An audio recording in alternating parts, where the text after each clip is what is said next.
দলের প্রধান দেশনেত্রী শেখ হাসিনার দলের প্রধান দেশনেত্রী বেগম খালেদা জিয়া দলের আমাদের প্রধান, তিনিও মিথ্যা মামলা এবং নির্যাতনের শিকার হয়েছেন। উনি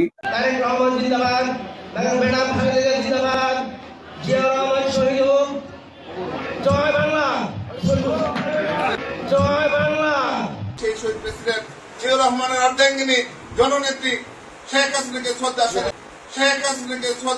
সেই শহীদ প্রেসিডেন্ট জিয়াউর রহমানের অর্ধাঙ্গিনী জননেত্রী শেখ হাসিনাকে শ্রদ্ধা আপনাদের বাড়িতে সুন্দর সহবাস করতে পারবেন, তোমার কে কইছে এগুলো কোথার লাগি?